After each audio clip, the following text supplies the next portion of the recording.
I mean, not the best start.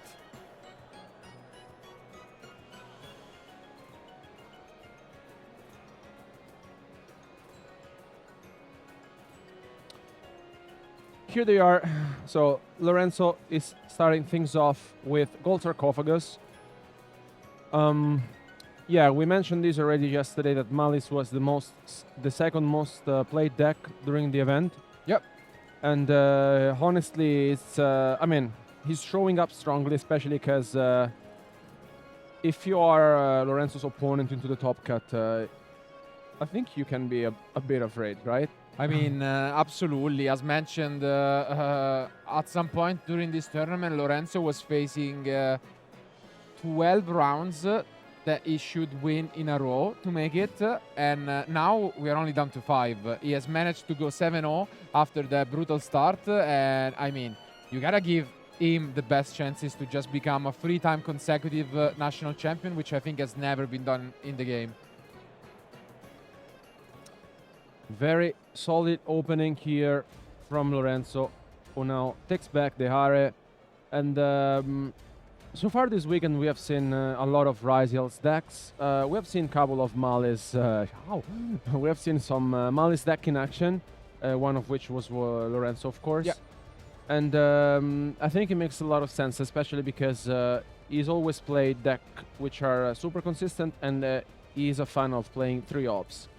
Also, his side deck is almost, I would say, 3 ops compensating the 1 ops he has in the main deck.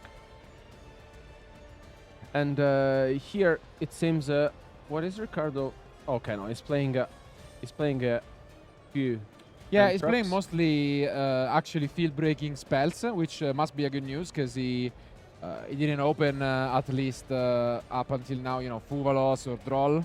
But he's playing, yeah, a lot of interesting going second cards. So the opening from Lorenzo might not just be enough by itself, but I mean, whenever you're playing Maliss and you get to play the game and your opponent is not really interacting, it's one of the best decks in the format by far.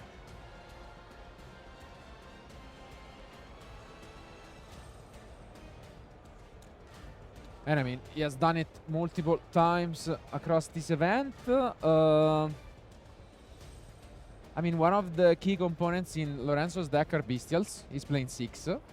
Although they are not good against the Crystron side of things, he's actually using a lot of the Horus cards with the King's Sarcophagus.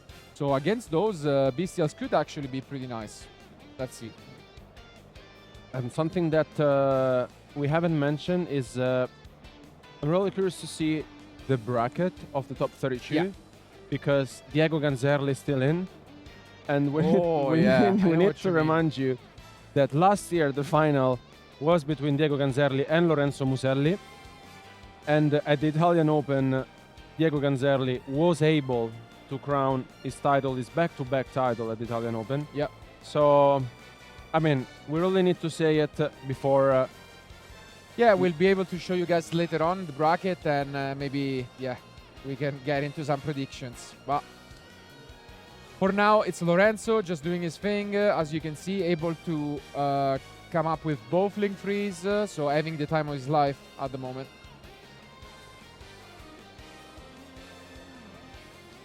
Yeah, no interactions at all from Ricardo. No Yeah, Draw the Log, no Ash Blossom.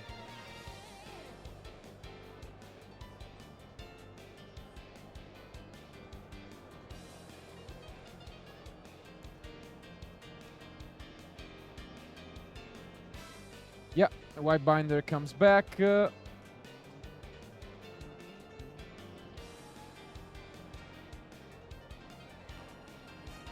What an opening.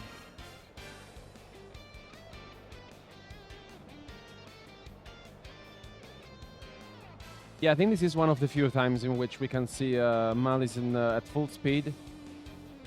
Essentially, there's no interruption from Ricardo's side, and here Lorenzo is basically free to combo off, and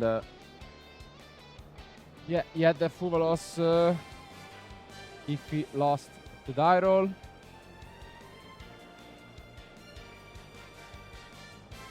And now he gets to recycle his 06 and... I mean, look at this opener. He's playing the topologic bomber build, which we have not yet seen from him, but it's an option.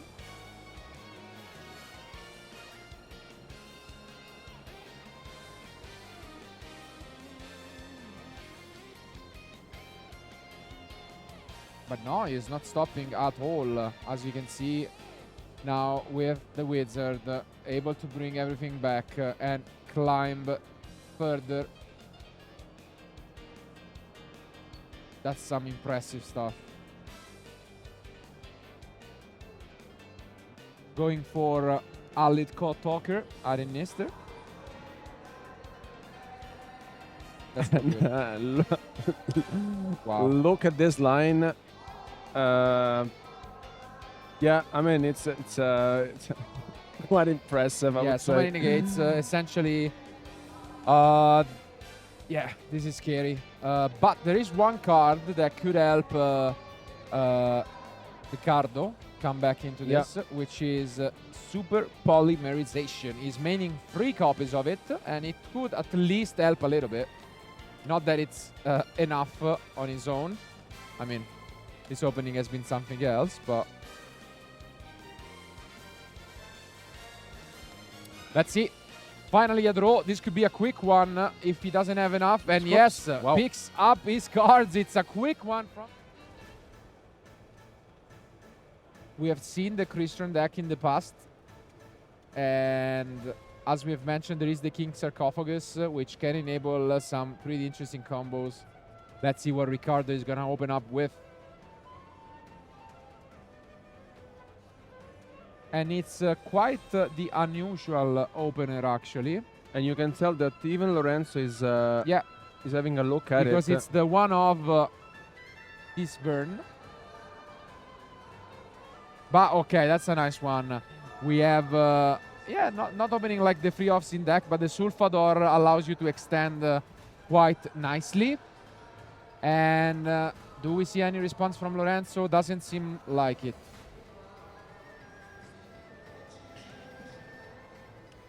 Yeah, I mean, as mentioned, I think like now being into the top card, playing Crystron, of course Lorenzo is a super experienced player, but you still may want to read your opponent's card because you may not be super familiar with the deck.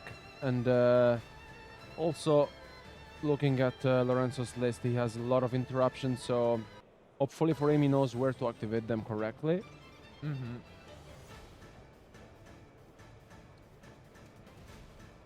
I mean, right now we are locked into Machine Monsters from the extra deck, but it's a pretty decent setup because we can banish the Tisburn from grave to add any Crystal monster, as well as now probably setting up, as expected, a Sulfenir, which can then be used to special summon it back and extend even more.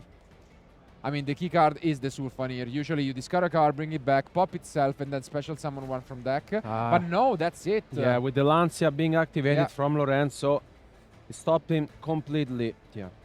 Good read from Lorenzo. I mean, as we mentioned, he probably knew what he was up against, and the Lancia shutting down Ricardo completely. Do we have some line of defense, or are we just gonna get a quick sweep by the current back-to-back champion?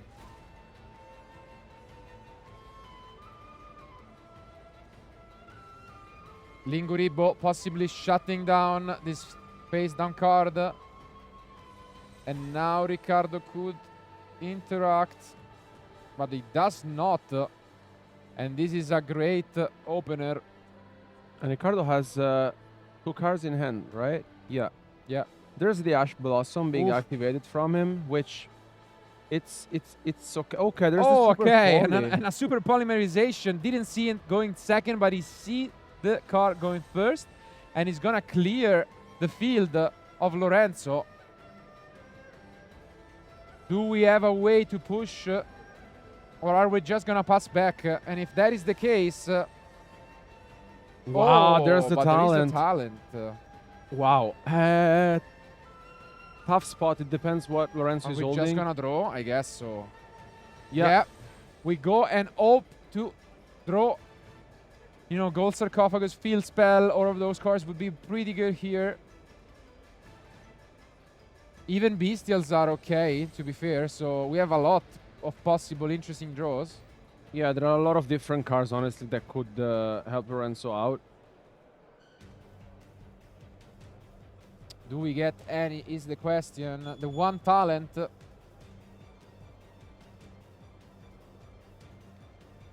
And no, it's a pass. Wow.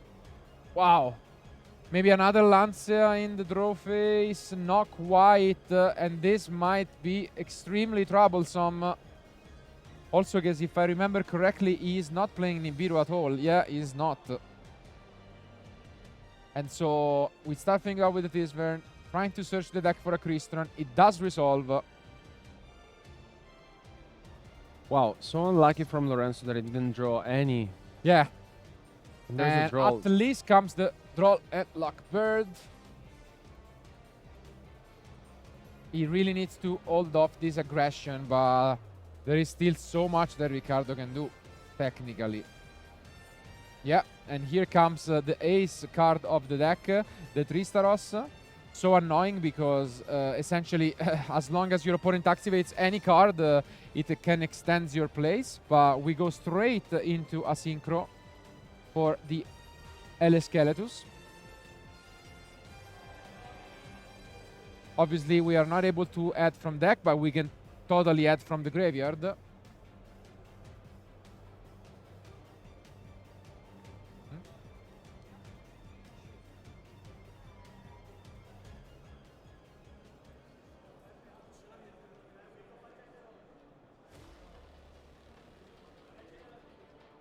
Hmm?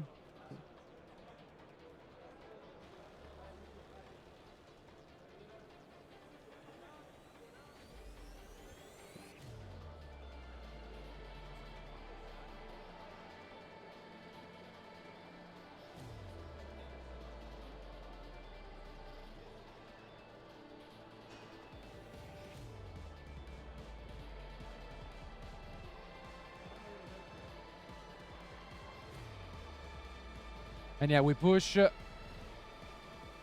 further, and we can activate the Sulfenir, which can bring itself special summon. And yeah, I mean, what can Lorenzo do to stop this aggression?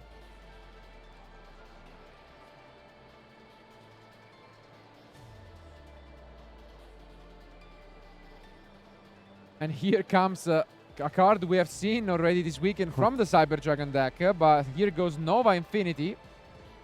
Kind of unusual. You would expect Crystron to go mostly on synchros.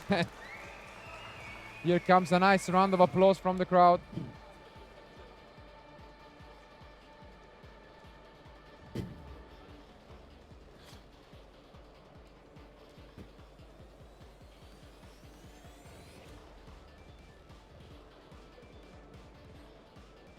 Yeah. And that's it. So Ricardo, even the scores. Nice fist pump and important questions to be asked. Do we simul Charmis immediately? And main phase for Lorenzo.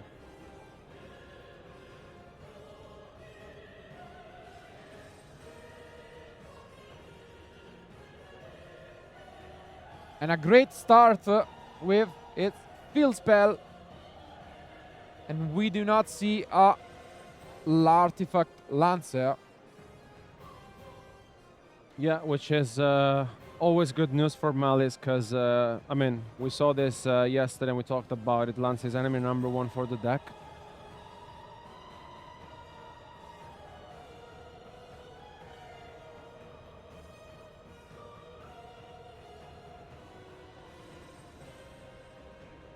Let's see. Well, Chassis banishes the March Hare, take it back, draw 2 fresh cards. Well, very that's a solid. huge start. Yes, very solid stuff from him. Huge opener from Lorenzo already.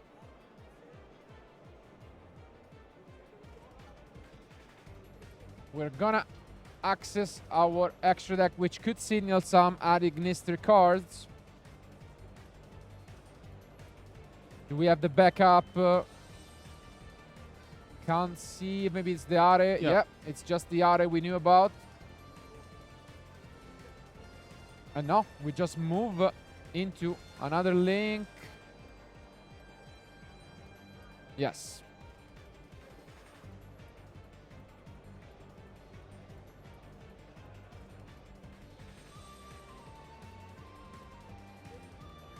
And yeah, it's just a Splash Mage.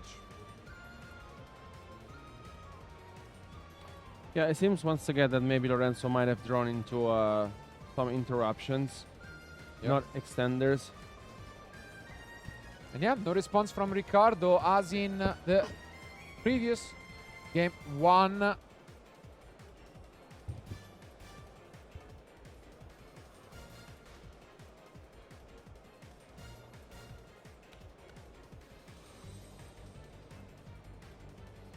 And I think we are just gonna play the slow game. Never mind, we do have a wizard. We do not have the backup, but we have a wizard already. And that's pretty good news. We just added a second copy of the Underground for next turn. But this is pretty solid still. And now we can get the backup. Does Ricardo play? No, he also doesn't play any Nibiru.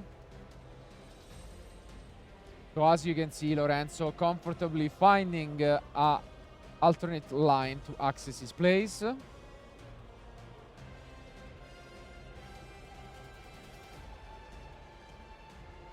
And yeah, all of the different Maliss names. And once again, I mean, we can see Maliss at full speed.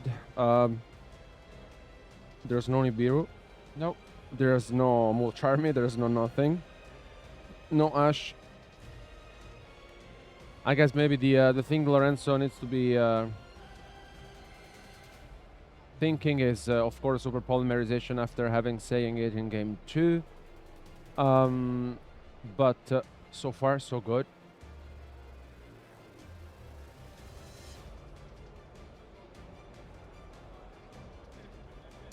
Yeah, it's a bit unfortunate. I mean, it's not like Ricardo is playing a full-on combo deck. He's playing all 9 Charmies and also, you know, Ash Launcher, draw. He has a lot of options. There's also the backup. Wow. Okay. The more he continues playing, the more interesting it gets. Because now he also chained the 06 to the white binder, banishing the white binder. Some of the backup.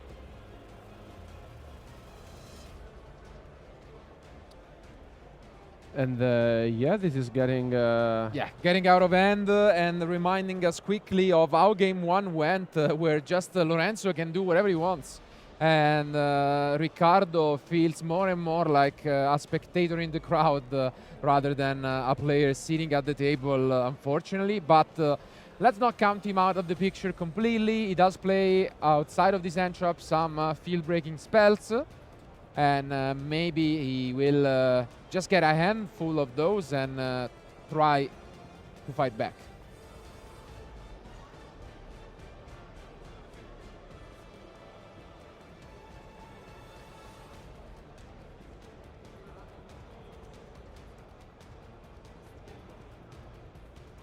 We have seen the plan from Lorenzo in the previous game, which was this allied Code Talker. Question is he gonna try to go for that again now that he's aware even more of the deck from his opponent?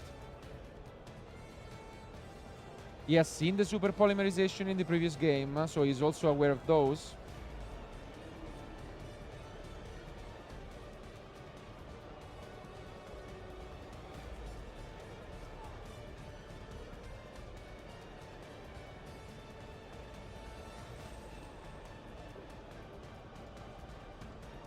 And yeah, there it is.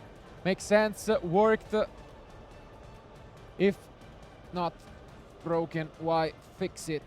And although it's a little less optimal than game 1. This looks absolutely impressive. Still holding 4 cards in hand. Pretty sure there is an Ash Blossom in there from Lorenzo. So can Ricardo find a solution? Do we have this super polymerization first of all?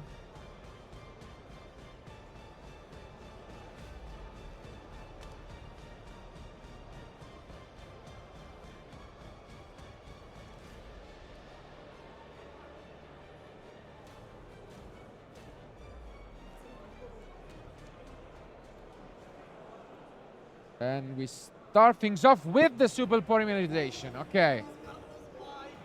Does get it. Important find.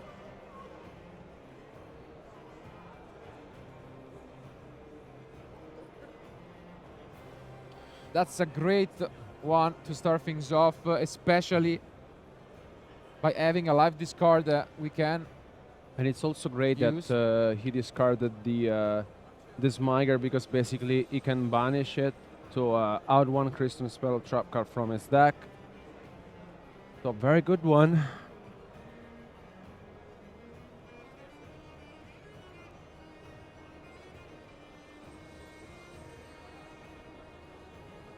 But yeah, as you can see, the game is still completely far from being over, as the RA gives a other line of interruption from Lorenzo.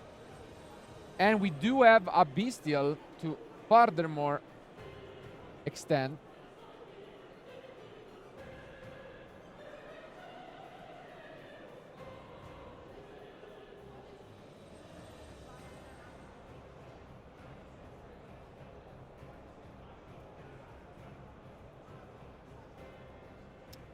Druid's Worm is gonna come down. What are we going to banish? Long thinking by Lorenzo. And yeah, in the end, does go for the ransom. Makes sense. Gets it back. And yeah, look at this. Yeah, I mean, super polymerization was activated when there were 2 monsters on the field. Now there are 5. So it's yeah, what Maliss deck does is its best. Absolutely, and now it's the 07 as well.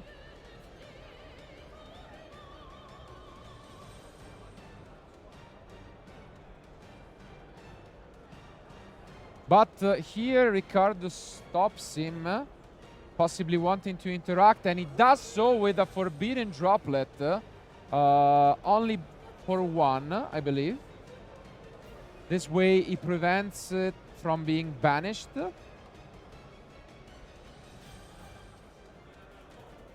And yeah.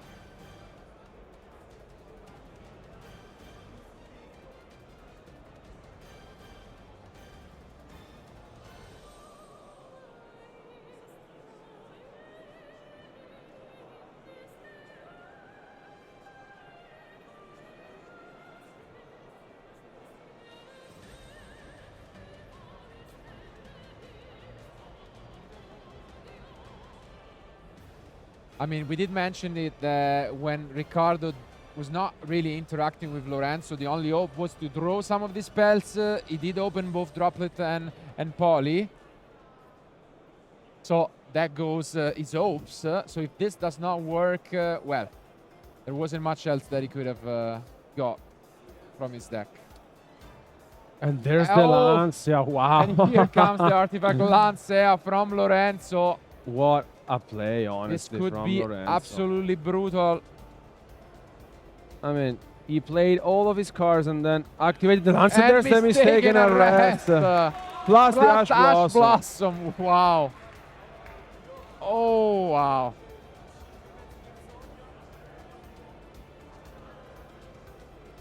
Wow. What is this? What an opener. And yeah, I think everything resolves. And Ricardo just staring at his graveyard. Does he even have a card in hand? Nope. Okay, he does have the Sulfador, but that is it.